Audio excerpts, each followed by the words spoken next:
Pada waktu malam, Lara kata bukan setakat dia nampak kelibat-kelibat yang biasa, tapi pernah juga dia nampak dekat tempat parking ni ada satu makhluk tu yang tak ada kepala. Sebab rupa-rupanya kepala dia ada dekat sebelah. Mungkin macam dia kepit macam tu kot kepala tu.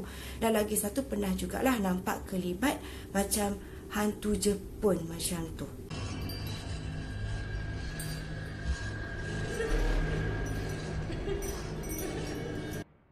Hai, Assalamualaikum and welcome to Pika Storyteller Channel. Pika nak ucapkan terima kasih pada korang semua yang sudi untuk klik pada video kali ini.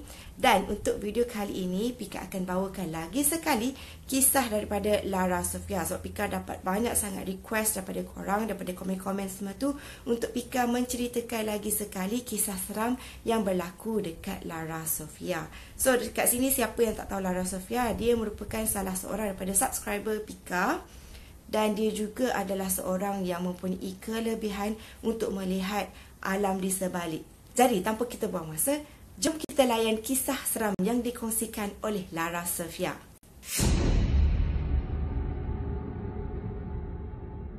Cerita dia bermula macam ni. Ada satu hari ni, Lara Sofia dia telah pun mendapat satu surat tawaran yang mana dia ni kena pergi kursus selama 2 minggu dekat satu tempat ni, iaitu di Kampung Gajah Perak. Bila sahaja Lara Sofia ni dapat tahu lokasi dekat mana dia kena buat team building ataupun kursus tu kan, terus dia rasa macam tak sedap hati. Sebab dia tahu lokasi yang akan dia pergi nanti merupakan satu kawasan yang agak keras dan ramai sangat orang yang dah share tentang pengalaman-pengalaman seram sepanjang mereka berada dekat sana. Untuk pengetahuan korang, kawasan tu merupakan pernah jadi tempat dijajah oleh British satu masa dahulu.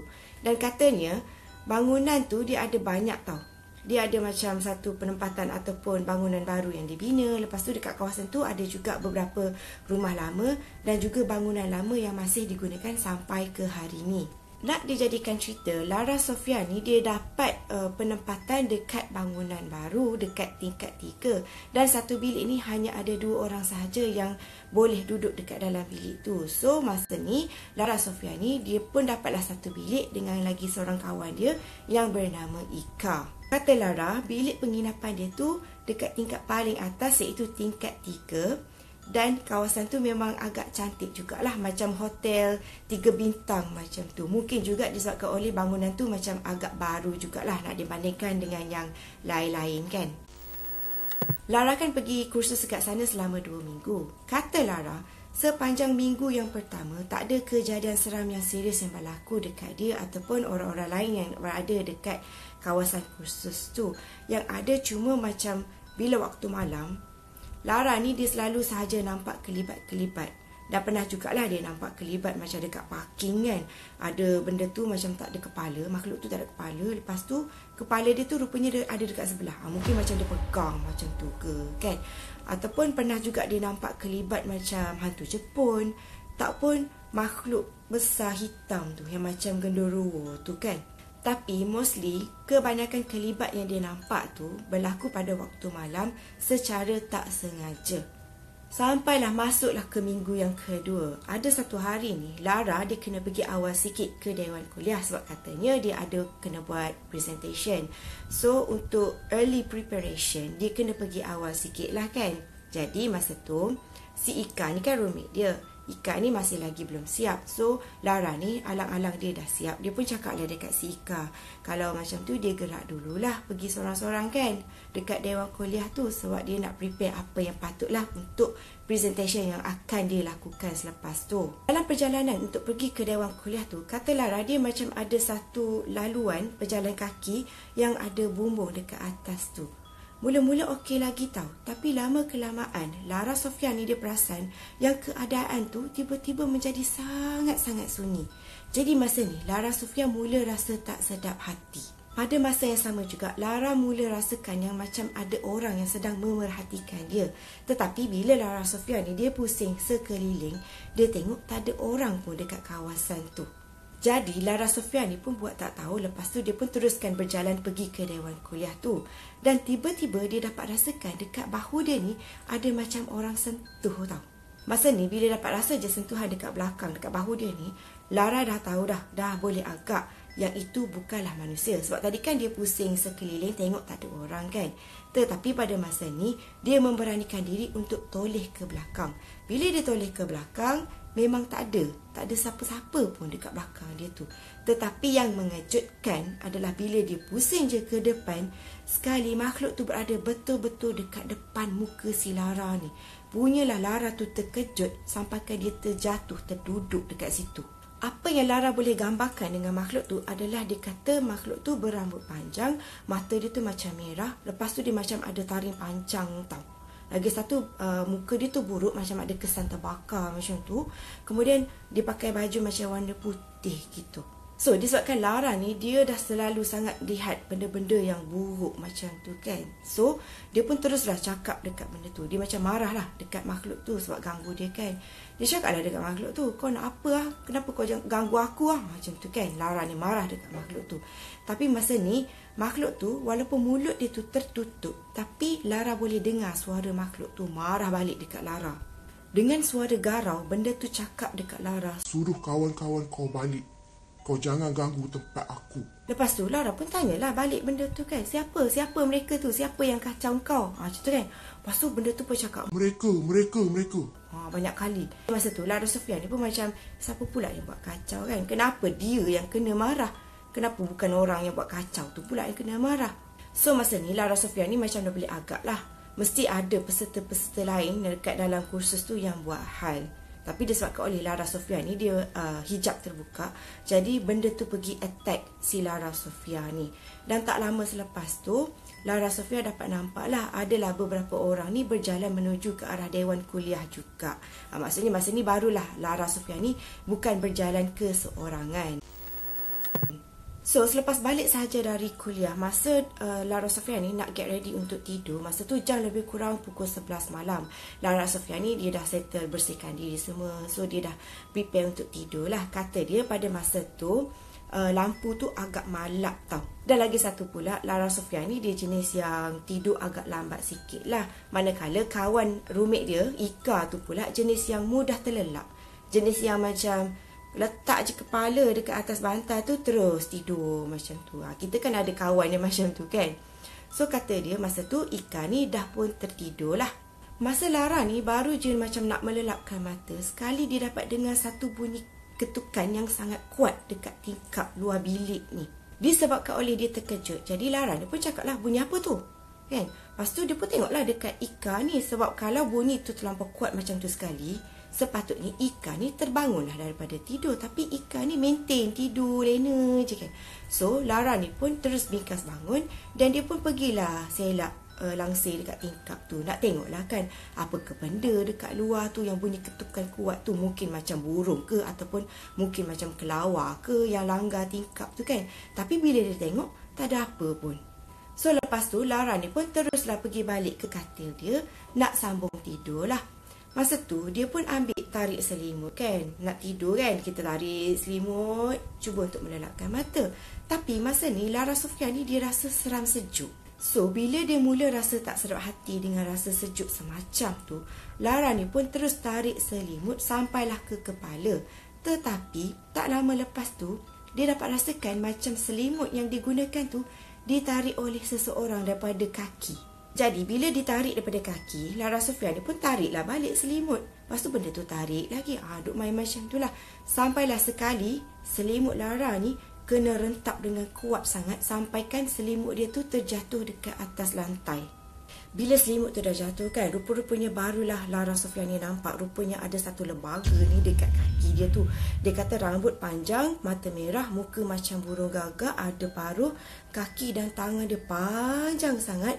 Lepas tu dia tak ada baju, badan dia tu hitam je. Dan benda tu pula bertenggek depan TV dekat depan katil dia orang ni. So masa ni Lara Sofia ni terkejut lah. Lepas tu benda tu dia mengeluarkan satu bunyi tau. Dia macam bunyi panjang macam tu. Dia macam mendengus marah dekat si Lara ni. So Lara ni pun terus bingkas bangun. Dia pun macam, kau jangan ganggu kami, kau jangan ganggu kami. Macam tu lah. Lepas tu pandangan mata makhluk tu daripada Lara Sofia, dia pun terus pandang Ika pula. Kali ni Lara Sofia ni mungkinlah dia risau yang makhluk tu mungkin akan ganggu Ika pula kan. Jadi dia terus bingkas bangun. Dia pergilah dekat sebelah Ika ni. Lepas tu dia selawat Dan kemudian dia pun cakaplah dekat benda tu, jangan ganggu kami, jangan ganggu kami. So mungkin disebabkan oleh suara Lara ni agak kuat kan, Ika tu tadi terbangun. Lepas tu Ika tu pun cakap lah dalam keadaan mamai tu, dia cakap dekat si Lara ni, kau ni dah kenapa kan tiba-tiba menjerit macam ni sekali. Lepas tu bila kawan dia si Ika ni tengok kan dekat tempat yang Lara Sofia ni macam tengah duk marah dekat something tu, barulah rupa-rupanya si Ika ni pun nampak juga makhluk tu tau. Terus si Ika ni dia menjerit lepas dia nampak apa yang Lara Sofia ni nampak. Lepas tu Lara ni pun terus peluk kawan dia si Ika ni sambil selawat. Lepas tu baca apa yang patut. Dan kemudian Lara ni dia suruh si Ika untuk pejamkan mata supaya Ika ni tak nampak benda tu lah. Dia suruh Ika pejam mata dan biarkan Lara je yang settle dengan makhluk tu. Jadi Ika ni dalam keadaan ketakutan, dia ikut je lah apa yang Lara ni pesan kan, supaya pejam mata lepas tu selawat. Dan pada masa tu, si Lara ni dia plan untuk bawa Ika ni keluar daripada bilik, tapi tak dapat tau. Sebab kan tadi Pika cakap makhluk tu tangan dia panjang sangat kan. Makhluk tu dia punya tangan tu panjang sangat sampai ke pintu, jadi diorang ni tak boleh lah nak keluar kan. Lepas tu Lara Sofia ni pun sekadar baca je apa yang patut, dan lama kelamaan makhluk tu pun hilang macam tu je. So selepas makhluk tu tadi hilang, diorang pun terus buka lampu tau. Dan masa ni Ika ni dia menangis sampai teresak-esak. Mungkin disebabkan oleh tu first time dia sangat-sangat ketakutan lah, sebab dia dapat lihat makhluk yang macam tu sekali kan. Dan kata Lara, Ika ni dia disebabkan oleh dia terlampau terkejut dengan apa yang dia nampak pada malam tu, keesokannya tu Ika ni demam.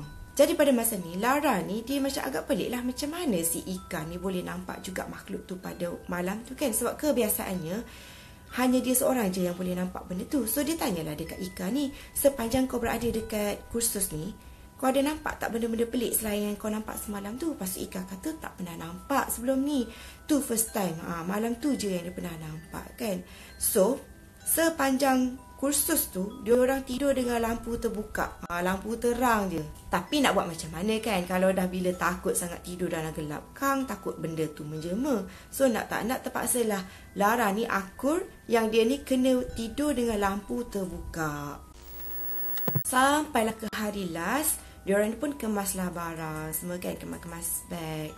Dan mereka ni pun tunggulah bas. Masa tu Lara ni dia nampak yang si Ika ni dia duduk sambil tunggu bas, dia duduklah dekat satu kerusi ataupun bangku batu tu. Tapi yang peliknya, dekat sebelah Ika tu, Lara nampak ada lagi seorang perempuan yang rambut dia panjang, free hair. So dekat sini Lara ni macam pelik lah, ada ke peserta kursus yang free hair? Rasanya macam tak ada. Jadi masa ni Lara ni pun pergilah dekat si Ika ni. Dan bila dia tengok perempuan dekat sebelah Ika tu, baru dah dia perasan rupa-rupanya perempuan tu bukanlah orang. Sebab dia diam je, rambut panjang diam je, muka kulit badan ni semua pucat. Lepas tu macam, yelah kita tahulah kan, bukan manusia lah, senang cerita. So masa ni Lara ni tahulah dia seorang je boleh nampak benda tu. Dia pun perlahan tariklah Ika ni untuk ajak Ika pergi duduk dekat tempat lain. Lepas tu dia pun tanya Ika, masa dia tarik Ika tu kan, dia tanya Ika, siapa yang duduk sebelah kau tu tadi? Ika pun cakap lah, mana ada siapa-siapa, aku duduk seorang je dekat kursi batu tu tadi, kenapa? Lepas tu Lara ni pun cakap, cuba kau tengok lagi sekali dekat kerusi yang kau duduk tadi, kau ada nampak tak? Jadi Ika ni pun cakap lah dekat Lara, kau janganlah cakap macam tu, kau jangan buat aku takut. Lepas tu dia tengoklah kan, dia kata dia tak nampak apa-apa pun. Lepas tu Lara pun kata, cuba kau pejam mata, lepas tu kau buka mata balik, tengok ada tak benda tu. Jadi Ika ni pun dia pejam mata, lepas tu dia pun buka mata, dia tengok makhluk tu ada.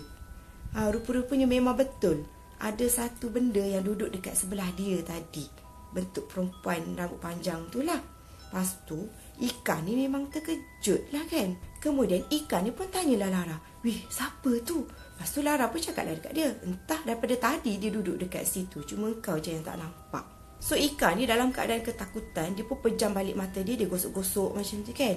Dan kali ni dia dah tak nampak dah makhluk yang ada tu tadi. Kemudian selepas tu dia orang pun baliklah daripada kursus tu. Dan sepanjang perjalanan tu Lara Sofia ni banyaklah terfikir, kenapa setiap kali kalau dia ternampak sesuatu benda yang pelik tu, dan sekiranya kalau dia nak orang dekat sebelah dia ke, dekat sekeliling dia ke nampak benda tu, memang selalunya diorang akan nampak juga apa yang Lara Sofia ni nampak. Jadi disebabkan oleh dia takut next time kalau dia nampak, orang lain pun nampak juga kan. That's why next time dia kata dia memang tak pernah bagi tahu pun orang lain apa yang dia nampak. Sebab dia takut kan kalau dia bagi tahu, orang yang daripada tak nampak tu terus jadi nampak. Korang faham tak macam mana? Jadi dekat sini mungkin kalau kita dekat dengan dia, kalau dia nak kita nampak juga benda tu, kita boleh nampak. Macam itulah lebih kurang kan. So, macam mana pandangan korang tentang kisah Lara yang kali ni pula? Bolehlah korang komen di bawah. So, seperti biasa, itu sahajalah video Pika untuk kali ini. Dan pada yang baru saja datang ke channel ni, tekanlah butang subscribe tu dekat bawah tu kan, yang dah pun tekan. Terima kasih sangat-sangat Pika ucapkan. Dan tekanlah juga butang loceng supaya setiap kali kalau Pika keluarkan video baru, korang akan terus dapat notification daripada Pika Storyteller Channel. Dan alang-alang tu, followlah juga Pika dekat Instagram Pika yang agak sendu tu, iaitu Instagram Pika Storyteller. So, apapun itu sahajalah video Pika untuk kali ini. Jumpa korang lagi in my next video. So, see you soon. Bye.